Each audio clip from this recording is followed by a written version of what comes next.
Hello everybody, welcome to DC Time. I'm Dean, and as you can see, Chris is not with us today.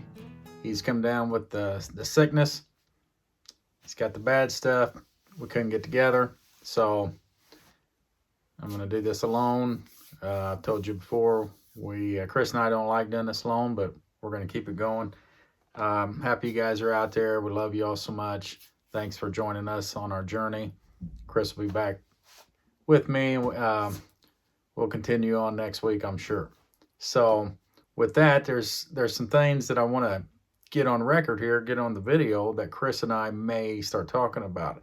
I'm going to bring up a few points here that I've been thinking about. Chris, you can decide which one we're going to talk about next. Maybe we won't talk about any of them. It's just some things rattling around my brain. Me and you's been talking about them. So we will we'll see how that goes.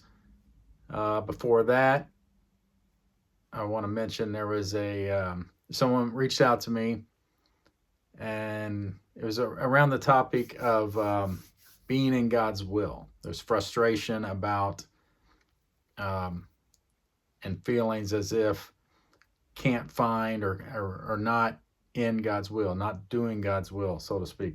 This brings back memories long ago. I can remember, as so many of you, we grow up in systems and beliefs. There's books and teachers and so many things out there that'll encourage us to find the will of God and to follow the will of God.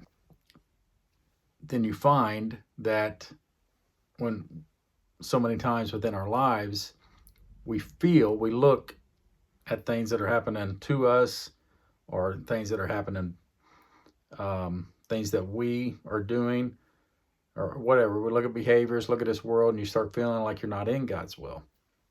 Then it'll hit you someday. You'll see the sovereignty of God and realize, oh, well, I've always been in God's will.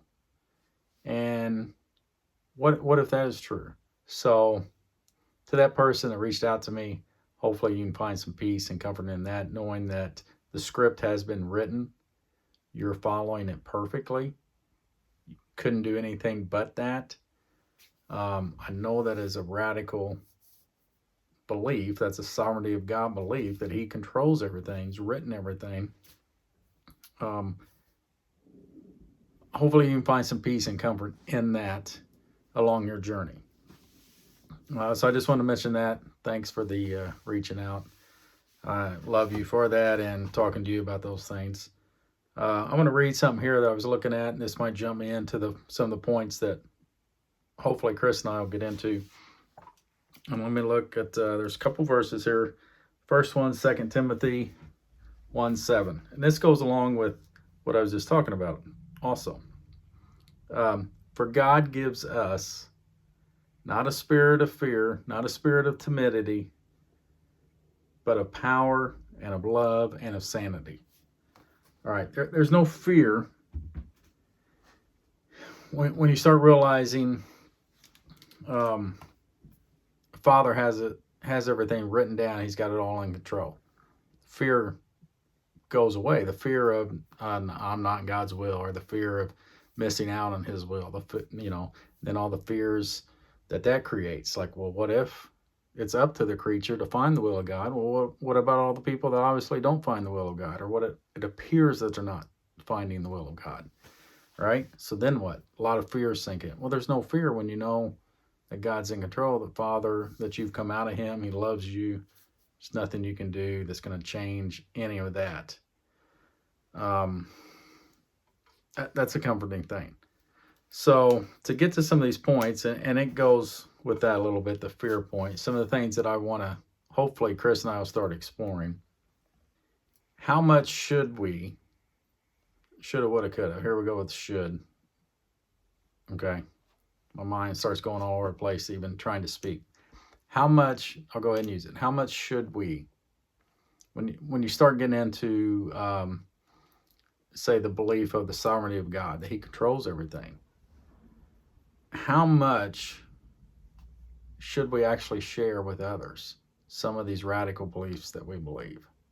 All right, I want to explore that because, and talk about that and talk about my journey, Chris talk about his journey, and how maybe perhaps my mind has changed a little bit in my perspective of that. I mean, I used to, when I started seeing certain truths, I was like, man, you want to speak the truth. What's wrong with that? And you want to tell the truth and tell other people the truth.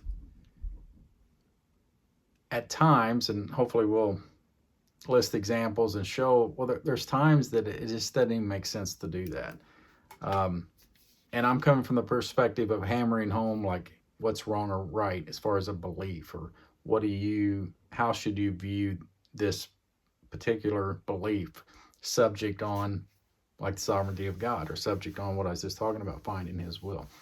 How much should we hammer home with that versus finding out where somebody's at, loving them right where they're at, helping them along in their journey.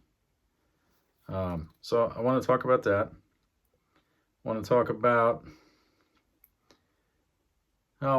fear of missing the mark, we'll say.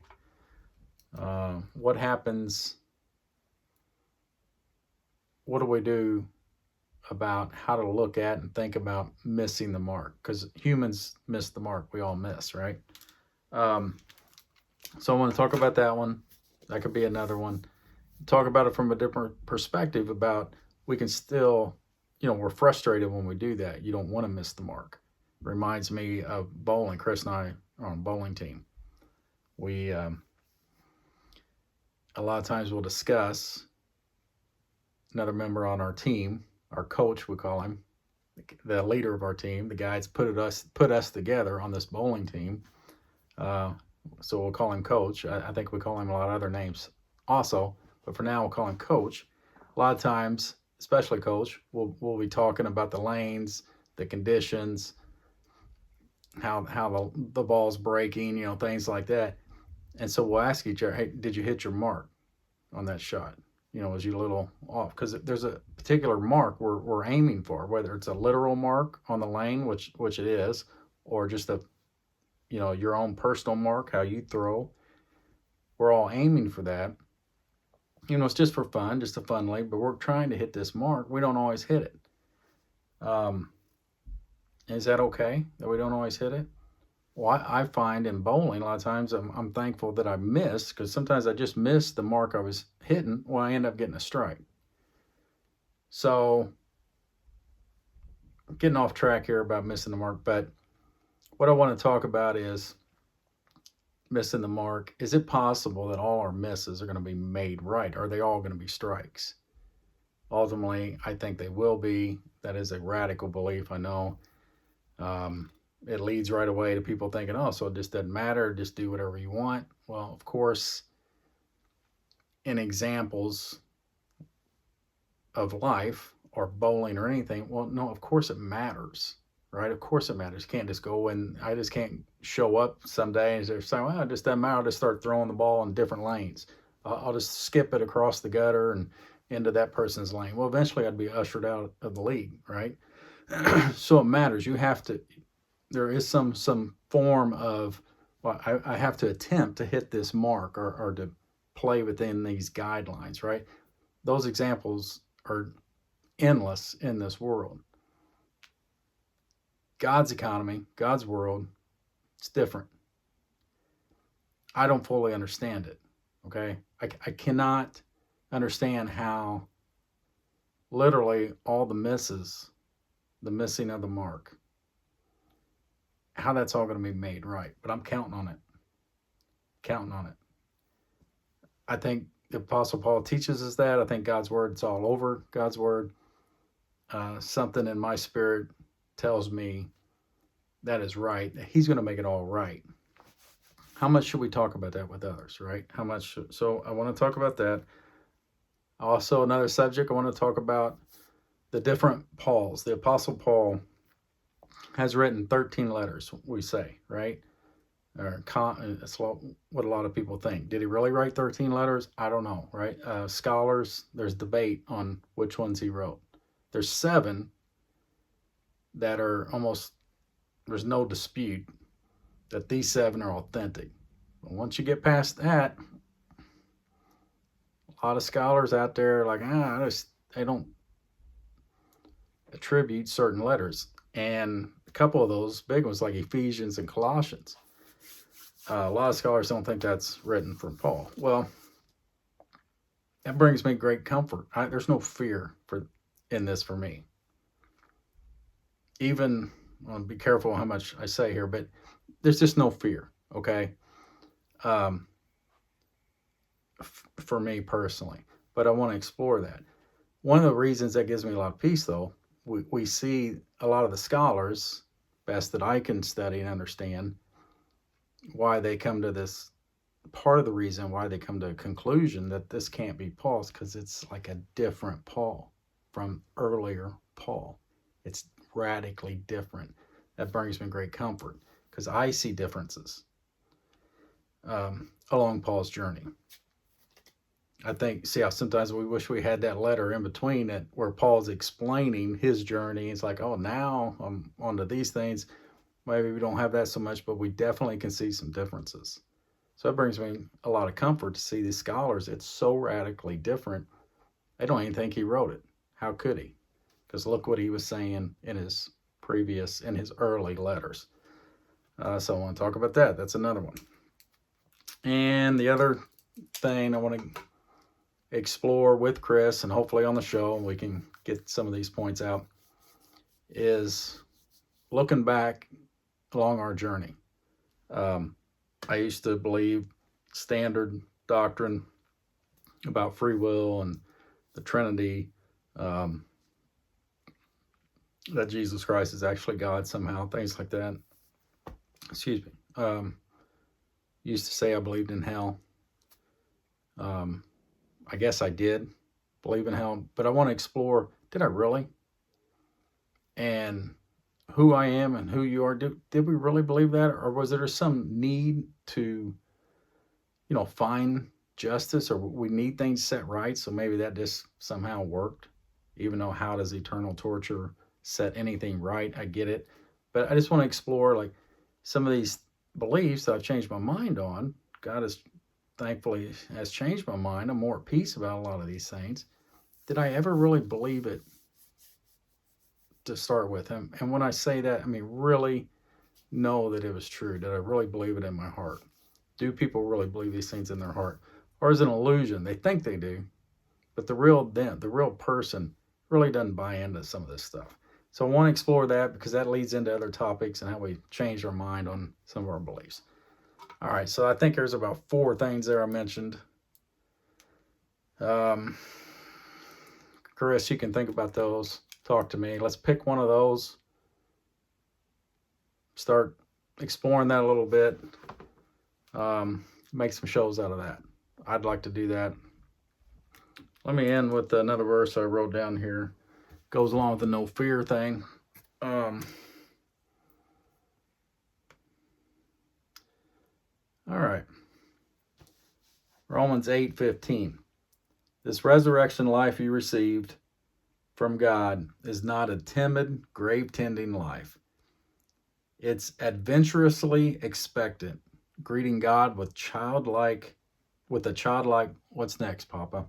All right, this is the verse. You're more familiar with it in a standard translation. For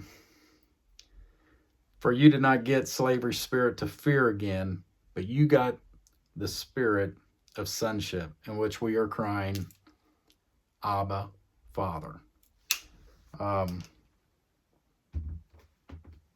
That's a beautiful verse to think about. And when I read from 2 Timothy earlier, right, that's what we started with. Yeah, that's one of the disputed letters. Paul, it goes on right after what I read. There's the verses that you guys are aware of where it says have a pattern of sound words. And that's kind of a funny one to me. Not that we shouldn't strive to have a pattern of sound words, and that he's offering advice to Timothy, all those things. I'm just saying for me personally, it's like when I look back 10 years ago, I'm like, oh, my words weren't so sound. Well, what about now, right? And 10 years later, I'm going to look back and be, oh. Anyway, there's no fear with any of that anymore. My pattern of sound words, if I could leave you with this, would be what I just read. It's right here. It's Papa. It's Father. That's it. Anything else for me may or may not be sound. I don't know. Father. And hopefully for you can find that peace. You find that childlike cry. Everything's going to work out fine. You're on this journey with God himself. He's your Father. He's your Papa. Cry out to him. Know that he loves you. That's a pattern of sound words for me. So anyway, I'll leave you with that. Thanks so much for joining me and Chris along our journey. We appreciate you all out there. Love you so much, and look forward to seeing you next week. Bye.